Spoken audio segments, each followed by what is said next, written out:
नमस्कार मित्रांनो. संगीत साधना, मी बना जाधव सर.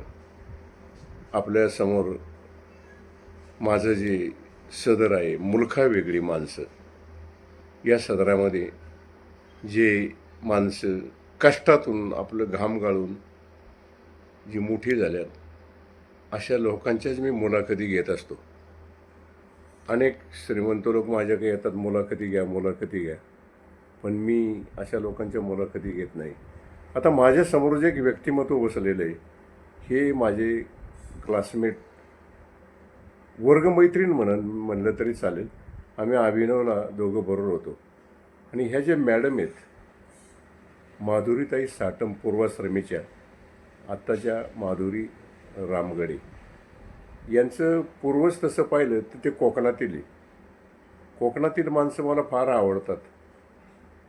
तिथला निसर्ग, तिथलं सौंदर्य, तिथली नारळाची झाडं, त्या ठिकाणचा तो समुद्र, याने मी पूर्ण भारावून गेलो होतो.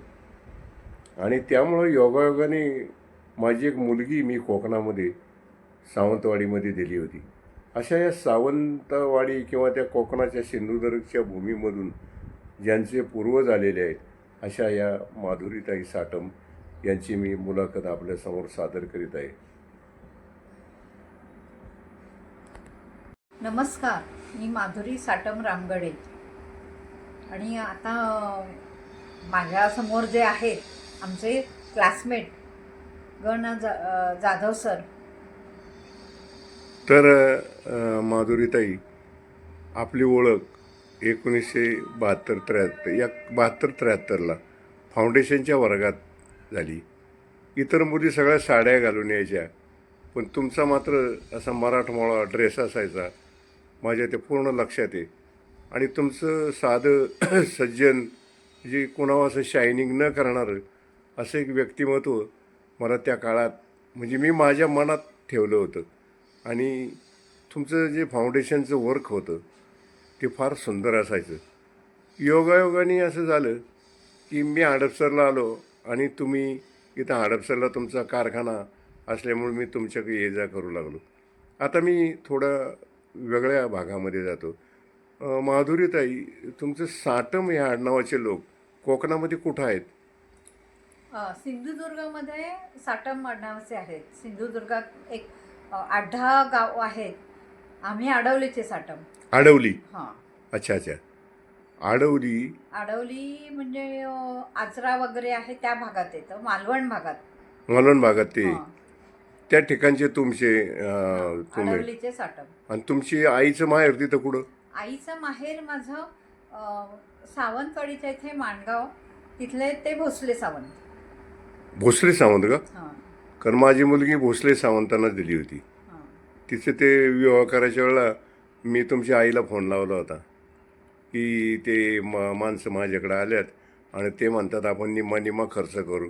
आणि ते निम्मा खर्च करू म्हटल्यावर मी एकदम छाटच झालो, हा काय प्रकार आहे?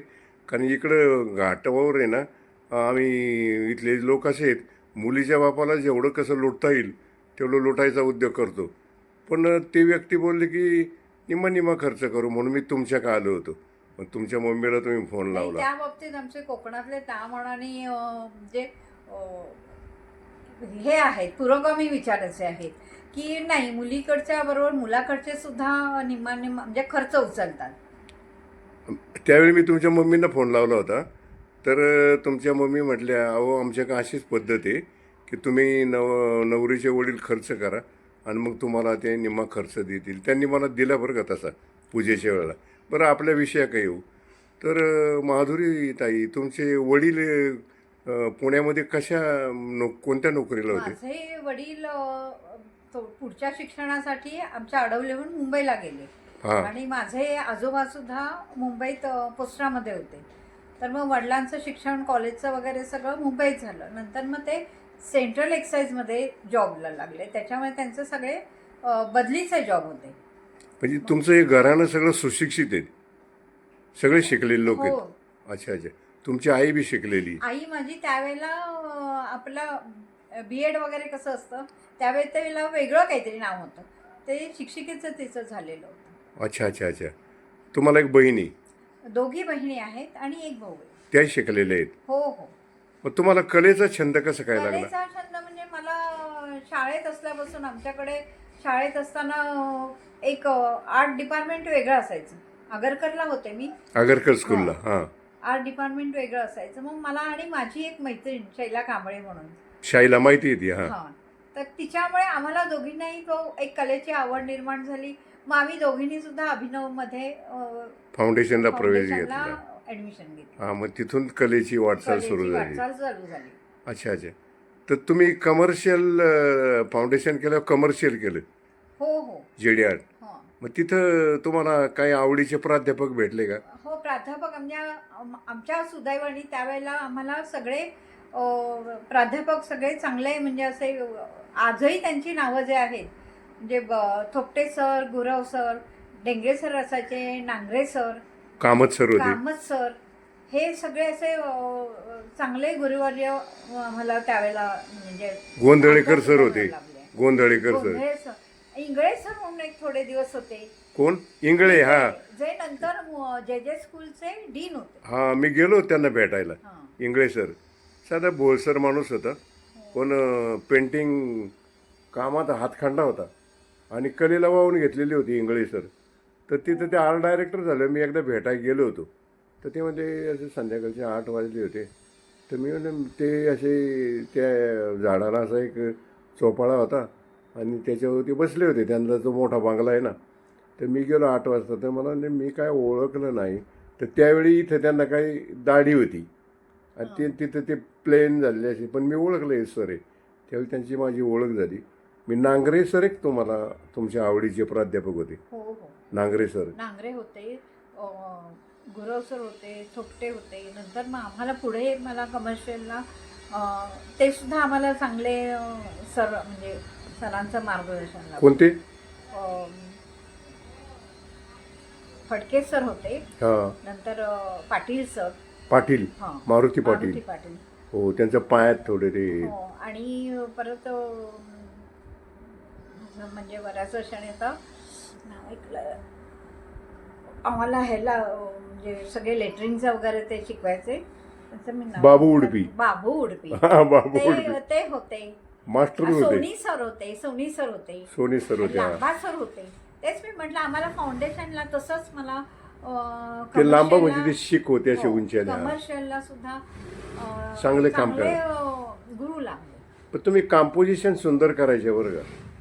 हो, पण आता मला खरं सांगू का, मी माझी मैत्रीण कमर्शियल आले म्हणून आम्ही तिथे गेले, पण मला खरं फाईन आर्टला जायचं होतं. हा हा, कारण भारी. त्याचा कल माझा तो फाईन आर्टचा होता. हा हा, पण तुमचं जे कंपोजिशन तुम्ही फाउंडेशनला करायचं ना, फार सुंदर होतं.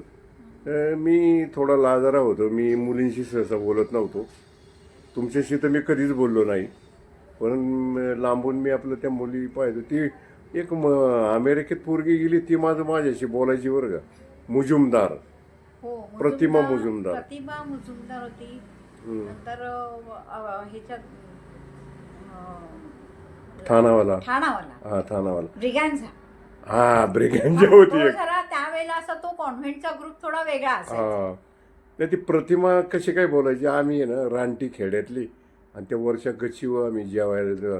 माझा एक मित्र होता दाभाडे, श्याम दाभाडे. एक हांडाळ होता, एक एमडी साळुंके, मी होतो. नंतर एक काय घोलप काय अशी पोरं होती, आणि त्या मुलींचा ग्रुप बाजूला बसायचा. तर त्यांना आमच्या आईचं हातचं वांग आहे ना, एक दिवशी मी त्या मुजुमदारला दिलं. तर मला म्हणते, अरे कोणी केलं रे हे. तिथलं इंग्लिश मराठी पण ती इंग्लिश टाईप बोलायची. हे कोणी केलं रे वांगा. म्हणलं माझ्या मम्मीने केलं. मला पुन्हा आणून दे, उद्या तुला मी पावचं हे आणून देतो बरं का. आणि त्यावेळी आत्ताच्या मुली स्टाईलमध्ये राहतात ना, पण तशीच राहायची, पण एक सात्विकता हो. त्या मुलीमध्ये होती.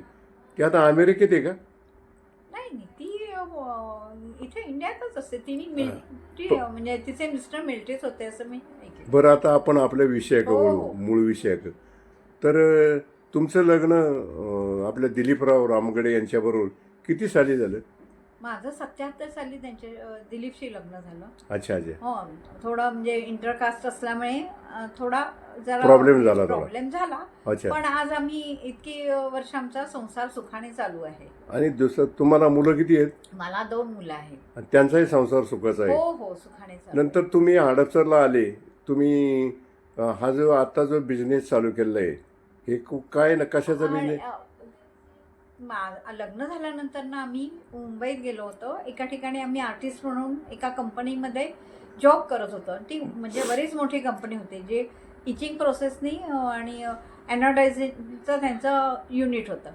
मग आम्हाला असं वाटलं की आपण हे करू शकू छोट्या प्रमाणात. अच्छा अच्छा. म्हणून मग आम्ही इकडे हडपसरला शिफ्ट झालो परत. सासरे म्हणाले की तुम्ही इथे या, इथे जागा वगैरे आपल्याकडे आहे, इथे चालू करा तुम्ही. म्हणून मग आम्ही 84 साली हे चालू केलं, इनग्रेविंग. हां, तर आता इंग्रेव्हरच्या नावाने 84 साली चालू. धाकट्या मुलाच्या नावावर. हां. बरं, याचा जो रॉ मटेरियल असतो तो कुठून आणता तुम्ही? रॉ मटेरियल पूर्वी आम्हाला सगळं मुंबईहून जास्ती आणावं लागायचं. बरं. पण आता पुण्यात सगळं मिळतात. म्हणजे हे इनग्रेविंग म्हणजे मित्रांनो, हे जे ट्रॉफी असतात ना समारंभाला देतात, यांचा हा मोठा कारखाना आहे. मॅडम, तुमच्याकडे कामगार किती आहेत? आता माझ्याकडे जवळजवळ 8 आहेत. म्हणजे सगळे आमचा स्टाफ मिळून 10च्या वर आहे. 10च्या वर जातो. विशेष म्हणजे या मॅडम मी कधी आलो तर तेच कामगार आहेत. अगदी कोणी मनाने सोडून गेलं तर. ती एक रेखा नावाची मुलगी, तर किती वर्षे आहे का ती गेली? नाही, तिचं लग्न झाल्यामुळे ती गेली. 2 महिने झाले ती येत नाही. अच्छा अच्छा. पण ती मुलगी 20 वर्षे होती तुमच्याकडे? माझ्याकडे ती जवळजवळ 34 वर्ष होती. तर मित्रांनो, खूप कष्ट करतात या. सुरुवातीला कॅम्प्युटर, आता जे लेटरिंग मिळतं ना आपल्याला, तसं काही लेटरिंग मिळत नव्हतं. ते हे कमर्शियल असल्यामुळं हे स्वतः मॅडम तुम्ही लेटरिंग बनवायचे ना, हाताने वगैरे करून, हाताने सगळं लेटरिंग करायचे आणि नंतर ते छापून त्या ट्रॉफ्यावर ते बसवायचे. नेमप्लेट वगैरे असं. हा, नेमप्लेट. आता या कॅम्प्युटरमुळे त्याला लेटरिंग मिळाल्यामुळं सगळं थोडंसं काम सोपं झालंय. सोपं झालंय. अवधी कमी लागतो, वेळेत वेळेत होतं आणि प्रोडक्शन जास्त काढता येतं. प्रोडक्शन जास्त. आणि यांच्याकडं मित्रांनो, आमे एंग्रोज नावाचं यांचं हे मोठं कारखाना आहे. इथे हडपसर सोलापूर रोडला आकाशवाणीच्या समोर गल्ली नंबर अजिंक्य कॉलनीमध्ये यांचा कारखाना आहे. तुम्ही अवश्य बघू शकता. आणि यांचे दिलीपराव रामगडे आणि या म्हणजे आम्ही दोघं हा बिझनेस बघतो. आणि आता माझा मुलगाही आमच्या मदतीला असतो. त्यांनी चांगलं डेव्हलप केले. गिफ्टिंगचं वगैरे, IT-चं गिफ्टिंगचं सगळं चालू केले आम्ही. असं ना? हो. तर अशा प्रकारे स्वतः आर्टिस्ट, कलावंत, सात्विक आणि चारित्र्यवान अशा ह्या माझ्या ह्या वर्गमैत्रिणी, मी आज यांच्याकडे आलो होतो. आणि त्या तयार नव्हत्या. ते म्हणजे दिलीपला मिस्टरांना येऊ द्या. नाही, मी त्यांना म्हटलं नाही, मला तुमचीच मुलाखत घ्यायची. कारण मी अजूनही शाळेतले माझे विद्यार्थी भेटले तर मी आवाजावज बोलतो. आणि ह्या तर माझ्या वर्गातल्या मैत्रिणी असल्यामुळे मी त्यांना आवाजावज बोलतो. आणि मुश्किलने त्या तयार झाल्या. अशा ह्या माधुरी साटम यांची मी मुलाखत आपल्यासमोर सादर केली आहे. मित्रांनो, या आमच्या या मुलाखतीला भरभरून या हे करा, लाईक करा, सबस्क्राईब करा. थँक्यू. नमस्कार.